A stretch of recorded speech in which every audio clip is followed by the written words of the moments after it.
Hello everyone, आप लोग को ऑनलाइन जीएस बाबा प्लेटफॉर्म पर स्वागत है। पिछले क्लास में हम लोग सीख चुके हैं एनवायरमेंटल का बायोडायवर्सिटी चैप्टर।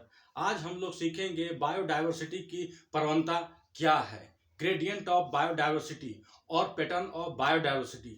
इसका मतलब होता है कि कहाँ पर जैव विविधता अधिक है और कहाँ पर जैव विविधता कम है। इसी को पैटर्न ऑफ बायोडायवर्सिटी या फिर जैव विविधता की प्रवणता या ग्रेडियंट ऑफ बायोडायवर्सिटी कहा जाता है। जैसे हम लोग आज देखेंगे कि सर्वाधिक जैव विविधता उष्णकटिबंधीय वर्षा वनों में पाई जाती है। एक बार हम लोग ये फिगर से समझते हैं। ये है वर्ल्ड का मैप है और बीचों बीच जो लाइन जाता है उसे इक्वेटर या भूमध्य रेखा कहते हैं। क्या कहते हैं? इक्वेटर या भूमध्य रेखा। भूमध्य रेखा और इसके ऊपर 23.5 डिग्री हाफ नॉर्थ एंड नीचे 23.5 डिग्री हाफ साउथ, इसी को उष्णकटिबंधीय क्षेत्र में रखा गया है। कहा जाता है कि सर्वाधिक जैव विविधता उष्णकटिबंधीय वर्षा वनों में पाई जाती है और माना गया है कि इसका क्षेत्र विस्तार 10 डिग्री उत्तर तथा 10 डिग्री दक्षिण अक्षांशों में पाया जाता है, यानी 10 डिग्री नॉर्थ, 10 डिग्री साउथ में पाया जाता है, यानी इसका सर्वाधिक विस्तार इस क्षेत्र में होता है।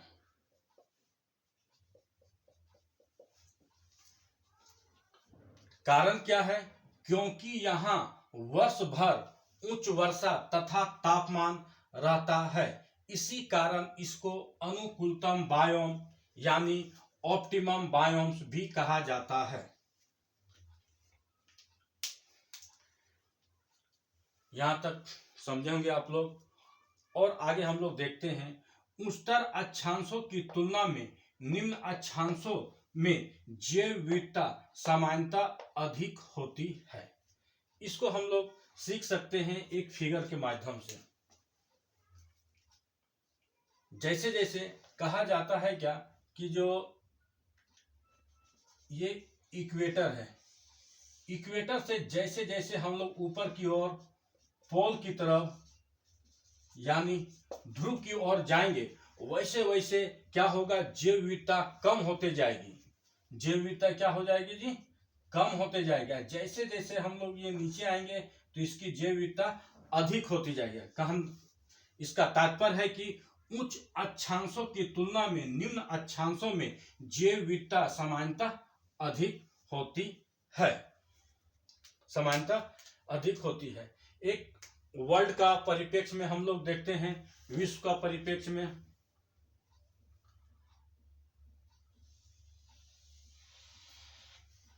ये मान लीजिए कि जो विश्व का परिप्रेक्ष्य में हम लोग देख रहे हैं और ये बीचों बीच में इक्वेटर है, भूमध्य रेखा या विषुवत रेखा, भूमध्य रेखा।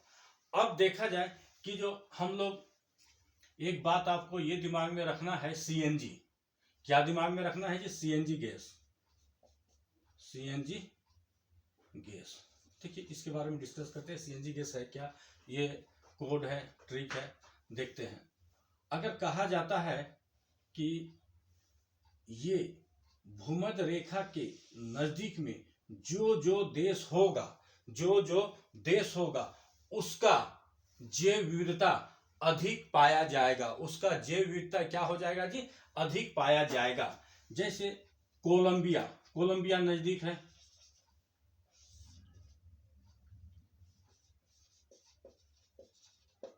कोलंबिया।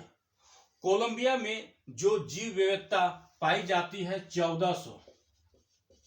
कितना पाई जाती है जी? 1400 स्पेसीज पाई जाती है, जाति पाई जाती है, 1400 जाति। और N फॉर न्यूयॉर्क, न्यूयॉर्क में 105, न्यूयॉर्क में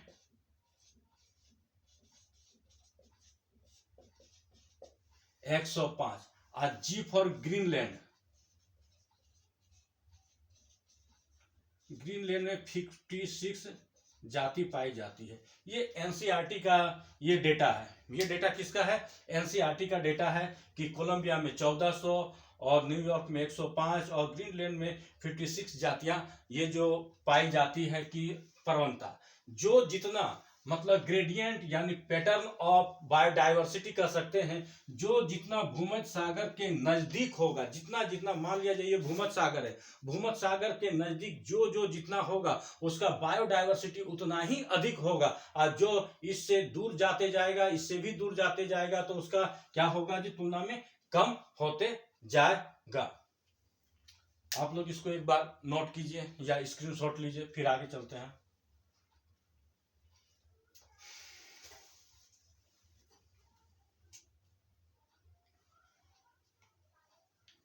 हो गया होगा, चले आगे देखिए।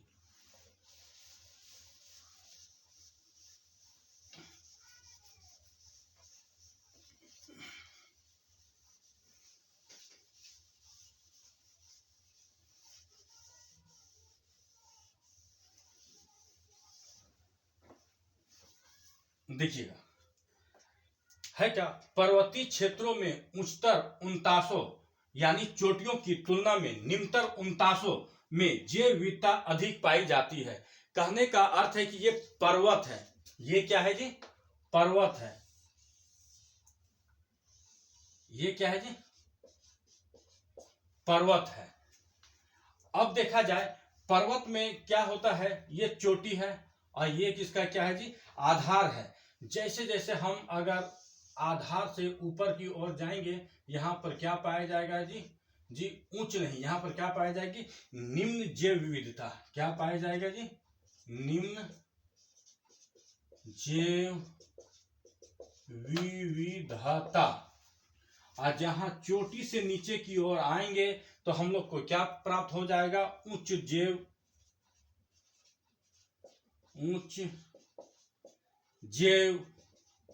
विविधता। यही बात लिखा हुआ है। पर्वतीय क्षेत्रों में उच्चतर उन्तांशों यानी चोटियों की तुलना में निम्नतर उन्तांशों में जैव विविधता अधिक पाई जाती है। अगर जैसे चोटी में होगा तो हम लोग निम्न जैव विविधता पाएंगे, और जहां उसका आधार पर्वत पर आएंगे तो हम लोग क्या पाया जाएगा जी, उच्च जैव विविधता पाया जाए। ये बहुत अधिक पूछा जाने वाला सवाल है। एक नोट डाल करके एक सवाल लिख लीजिएगा जो पूछा जाता हमेशा सवाल में। प्रति किलोमीटर ऊंचाई बढ़ने पर, प्रति किलोमीटर ऊंचाई बढ़ने पर, प्रति किलोमीटर ऊंचाई बढ़ने पर तापमान में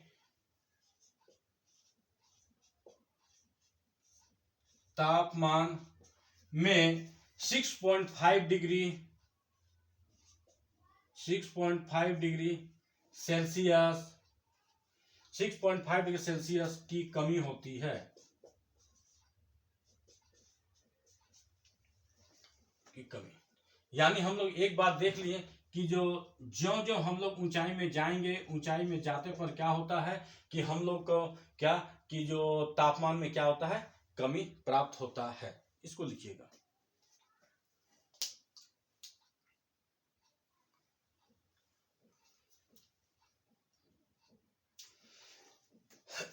आशा करते हैं आप लोग लिख लिए होंगे।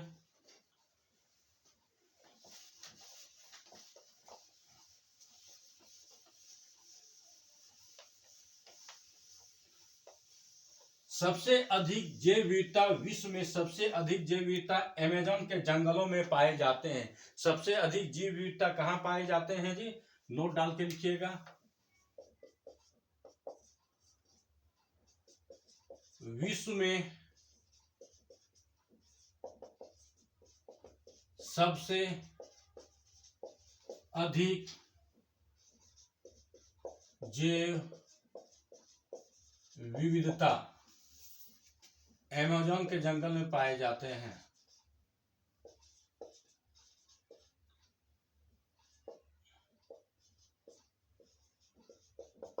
सबसे अधिक कहाँ पाए जाते हैं? अमेज़न के जंगल में। कहा जाता है 40,000 प्लांट कितना हो जाएगा जी? 40,000 प्लांट्स पूछा जाएगा तो 40,000 और पक्षी 1300। बर्ड्स लिख लीजिए। पक्षी कितना हो जाएगा? 1300 पक्षियां पाई जाती है। और भारत में 1200 प्रजाति है। भारत में कितने प्रजातियां पाई जाती है जी? भारत में 1200 प्रजातियां पाई जाती है, या स्पेसीज कहे जाते हैं या जाति कहे जाते हैं। 1200 स्पेसीज भारत में 1200। ठीक है, इसको लिखिएगा।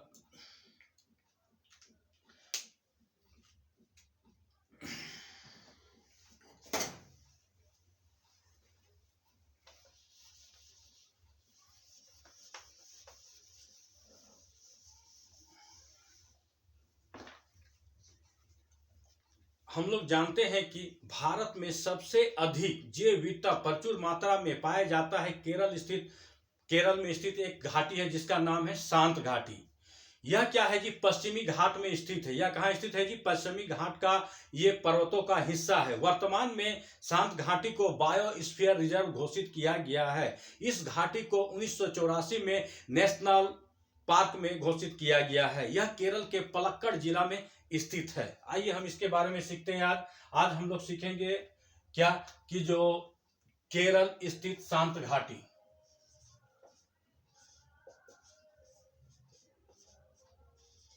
केरल स्थित शांत घाटी, हम लोग तो जानते हैं इसी को साइलेंट वैली भी कहा जाता है। साइलेंट वैली कहने का कारण क्यों है? यहाँ प्रचुर जैव विविधता पाई जाती है। कहने का कारण क्या है? यहाँ प्रचुर, लिखिएगा, यहाँ प्रचुर जैव विविधता पाई जाती है। यहाँ पर क्या पाई जाती है? प्रचुर मात्रा में जैव विविधता पाई जाती है। अब पूछा था शांत घाटी कहाँ है? यह पश्चिमी घाट पर्वतों का हिस्सा है। यह पश्चिमी घाट पर्वतों का हिस्सा है। ये किसका हिस्सा है जी? पश्चिमी घाटी का हिस्सा है। वर्तमान में इस घाटी को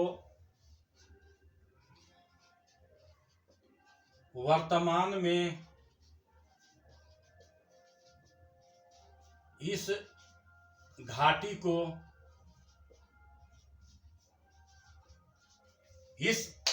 घाटी को बायोस्फीयर रिजर्व घोषित किया गया है। बायोस्फीयर रिजर्व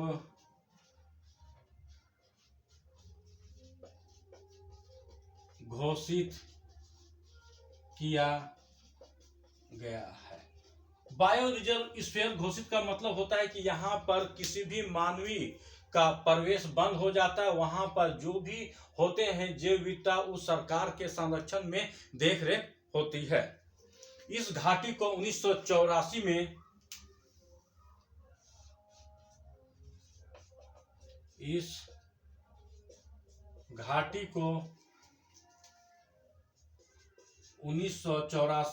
ईस्वी में नेशनल पार्क घोषित किया गया है। नेशनल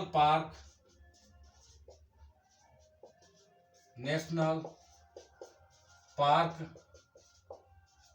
घोषित किया गया है। यह केरल